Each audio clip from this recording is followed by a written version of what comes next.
pulley was called what the fuck? Infinite fuck Yomi. Is that a real thing? It's infinite. Okay, everyone, welcome back to Table Reads. We're reading a story, I'll say, and yeah, welcome back. All right. Wait. I need to make Alexa, not Alexa, can you keep my entire ass? All right, everyone, welcome back to Table. Welcome to Table Reads. We're gonna read a story and a script. Welcome back. All right, let's get started. Alright, so we're reading my fanfiction, Naruto Natural. Not too natural.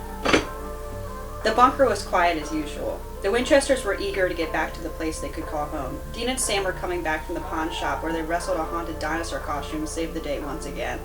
As payment, the grateful shopkeep let them have first picked whatever they'd like in the store. Dean, of course, chose a 40-inch flat-screen smart TV, and Sam was just happy to head home. "Come on, Sammy," said Dean. "We need something like this, and it's the final piece to the cave." "The cave?" Sam asked quizzically. Dean just smiled and nodded to the door of a room they never used. Sam had thought of making it an extra library, but it seemed that Dean had other plans. Helping carry the TV into the room, Sam was surprised to see what lay within when Dean flipped the lights on. "What is this, a nerd cave?" Sam said. "Nerd? No, this is my man cave," retorted Dean. It definitely wasn't manly, Sam thought. Bookshelves covered the walls with manga, and there was a custom Hatsune Miku table. Walls were covered with anime posters and neon LED light strips. Sam knew his older brother liked Japanese media and some other nerdy stuff, but nothing close to this obsession. Dean had some nerd calling him a nerd when he was collecting stuff like this. "When did you find the time to set all this stuff up? Set up all this stuff?" asked Sam as he continued to help Dean carry in the TV. "I made time, in between jobs, of course," Dean replied as he set down the TV on an entertainment center positioned in the center of the room. "There, now we can really experience the whole thing," Dean excitedly said. "Great," Sam said sarcastically. He plopped down on a black leather couch as Dean used the remote to turn on the flat screen. It blinked like an old tube TV, surprisingly. However, nothing but static appeared on the screen. Dean mashed the remote buttons while saying, "God damn it!" After a few combinations of buttons, the static turned to pictures. An anime girl appeared on the screen. Her mouth was wide in the shape of an O. Her tongue was peeking out. Her lilac eyes were rolled back into the back of her head, but soft but squeaky moans escaped her drooling lips. Whoa. Who's number two? We can spin the wheel. Yeah, spin the wheel. All right, we're gonna spin the wheel. But that face on the TV. Face. You know the face. What kind of face? You know the face.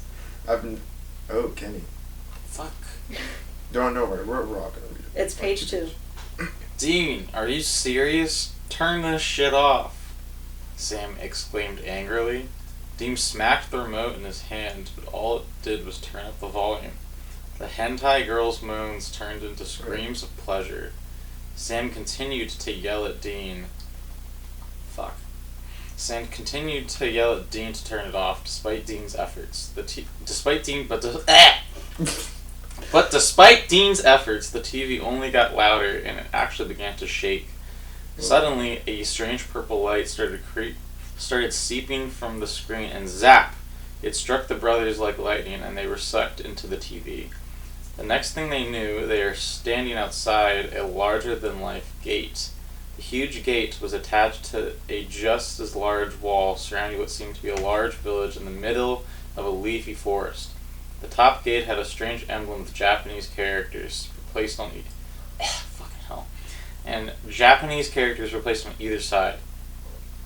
The brothers took a moment to get a hold of themselves. Dean looked down at his hands, now 2D. Sam did the same. "What the hell?" they both said. They looked at each other and gasped. They were no longer flesh and blood, but 2D anime characters in what seemed to be an anime world. "Where the hell are we?" exclaimed Sam. Dean looked past him towards the gate. His jaw dropped comically. "Sammy, have you ever seen the anime Naruto?" Dean said, barely above a whisper. After taking a moment to understand their new reality, they had decided to walk through the gate of Konoha, village hidden in the leaves. They passed a number of citizens before making their way to Ikuru.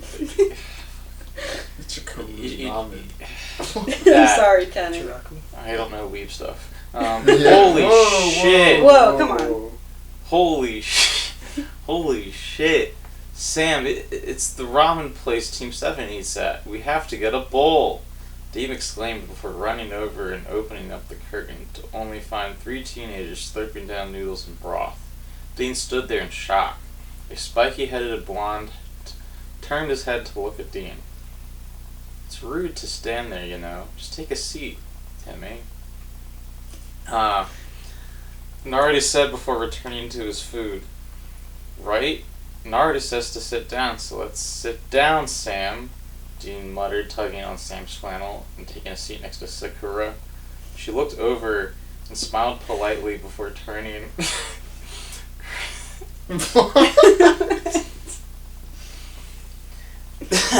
She looked over and smiled politely before turning her attention to Suzuki. Look, I haven't seen this show in like 15 years. Sasuke. Sasuke. Sasuke. Sasuke? Mm. But it looks like Sasuke. I know. I know. It's Don't worry. when it has the SU, It it's looks like kind of the- like silent. Looks like that car. Suzuki. So, Sake-kun, why aren't you eating? She asked while blushing. Sasuke. It's 2 syllables again. Come on now. It's like sauce K. Yeah.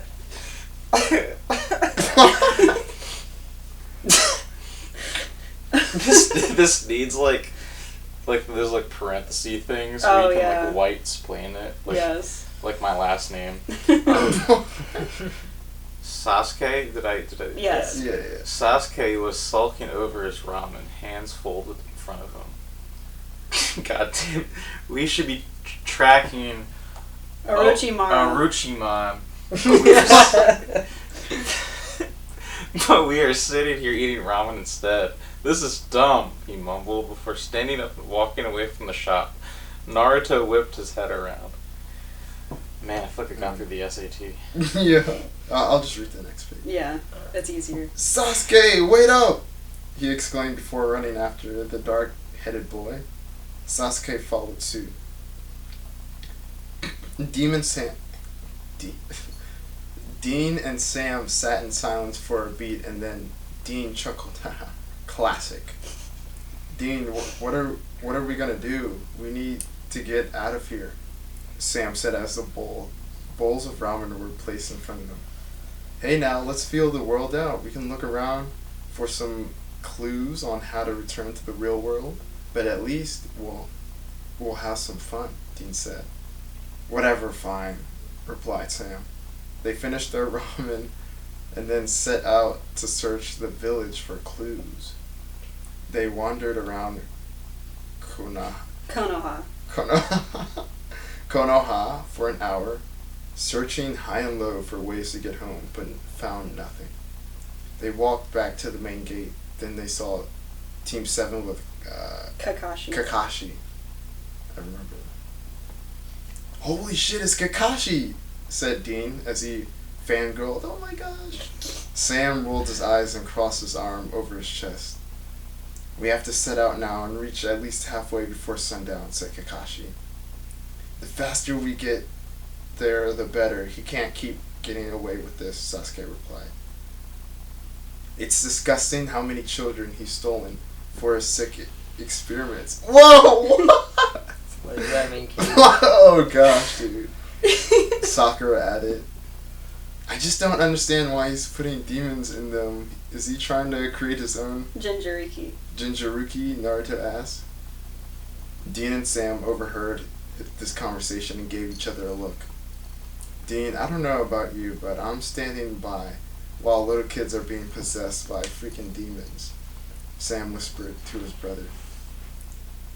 Dean nodded. They had to get involved. They walked up to the teens and gray-haired man. Sorry to butt in, but we heard you were going after some demons. You know, that's our expertise, Dean said proudly. The group of 4 stared at the two for a moment. Didn't we see you at the ramen place? Are you new to the village? Naruto asked. Yeah, we are travelers. Yep. But wander around helping the demon with demon problems, Sam replied. Naruto looked at them suspiciously, but said nothing. You couldn't let these guys know he had 9 tails inside of him. What does that mean? Nine Tails is one of the demons in Naruto. Yeah, but he couldn't let these guys... Is that like a sexual thing? No, it's not a sexual thing. He just he couldn't let them know that he has a demon inside of him. Oh, okay. I literally thought he had 9 tails. It's okay, then, yeah. Alright. Well, that might be helpful. Would you like to join us, Kakashi asked. So, guess it's my turn. Yeah. Unsure of themselves, Dean and Sam looked at each other before looking back at the spiky silver-haired man and answering yes in unison.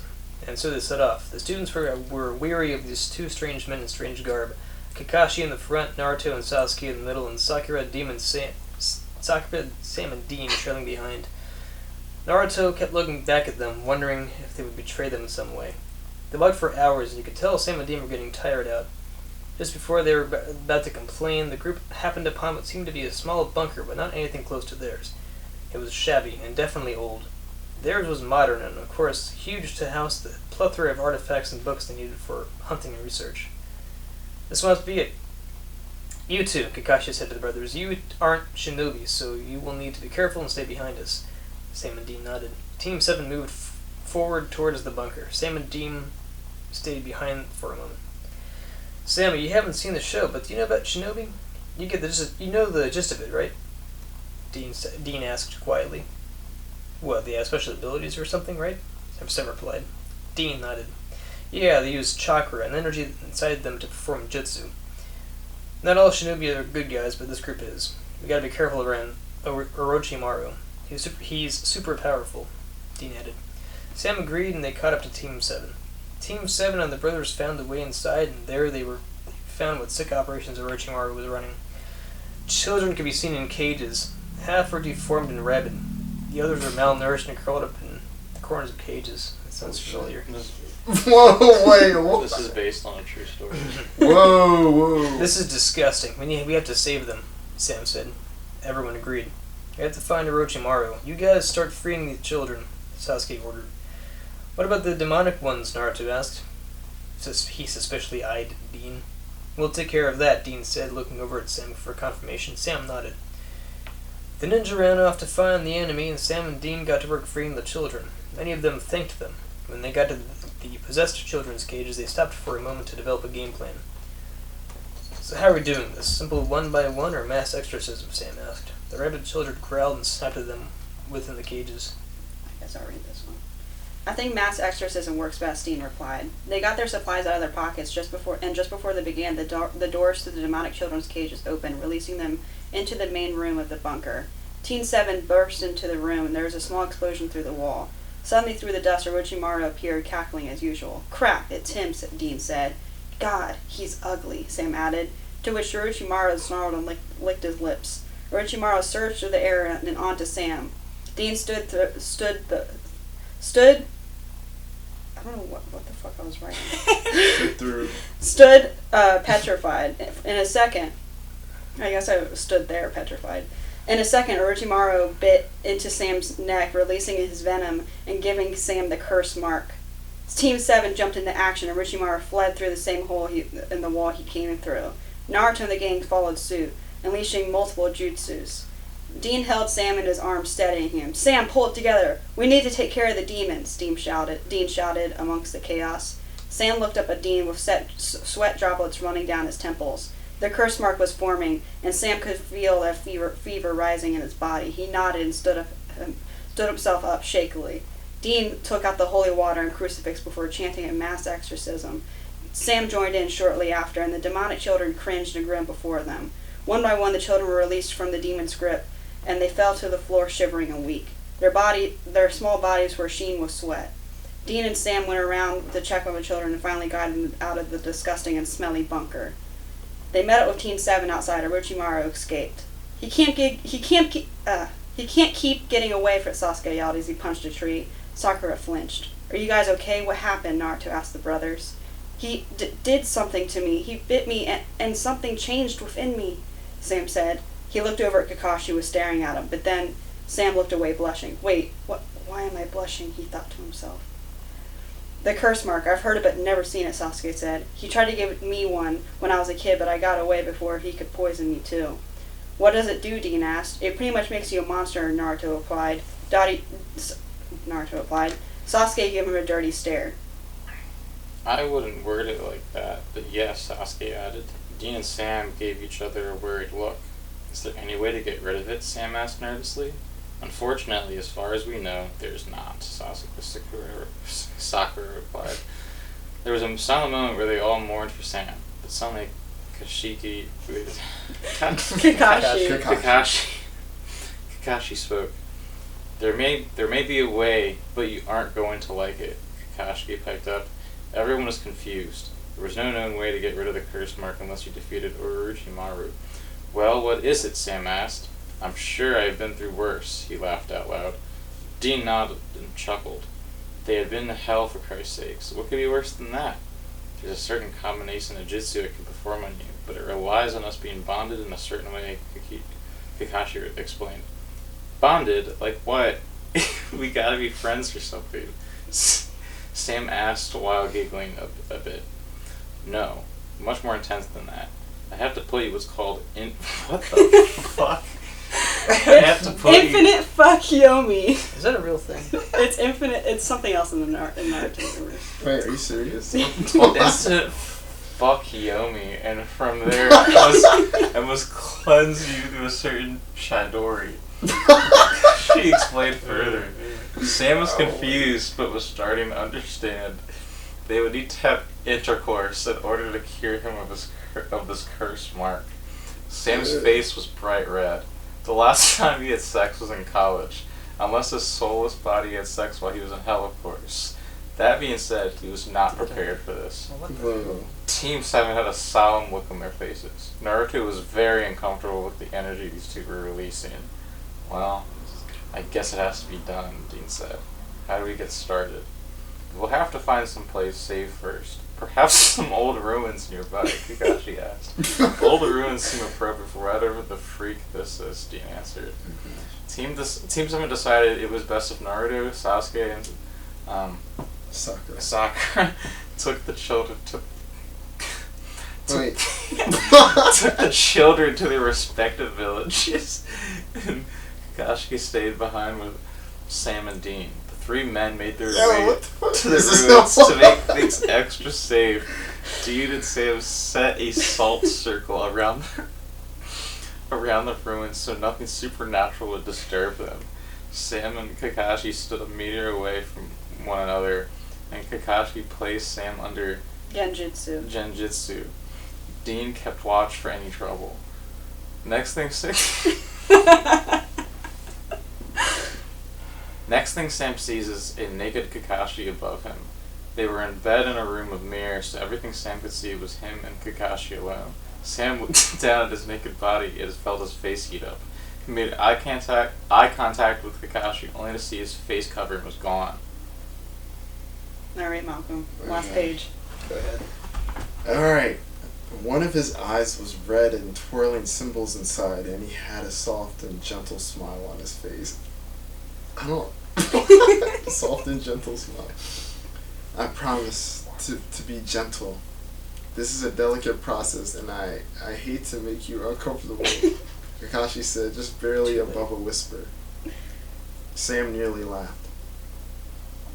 I think this situation is already uncomfortable for both of us, he replied. Kakashi couldn't argue with that. Kakashi began by spreading Sam's legs. And lowering his... Wait, what? Whoa! I'm gonna throw up. Couldn't help but... Wait, lowering his head and his booty. He gave a gentle lick to Sam's puckered hole, which caused Sam to flinch. Woo.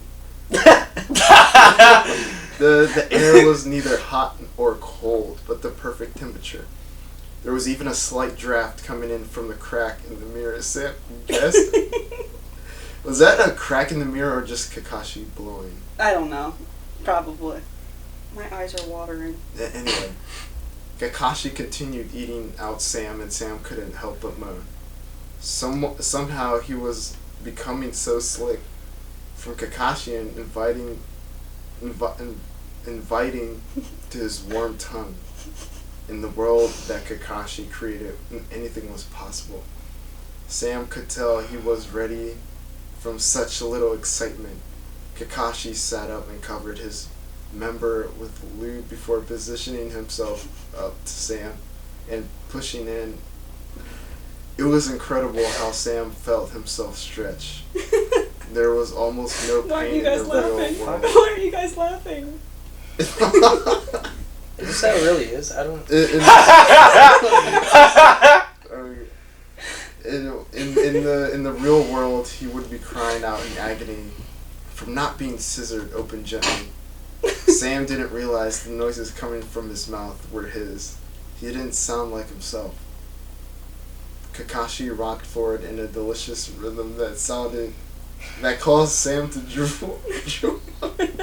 drool just like an anime girl on the TV.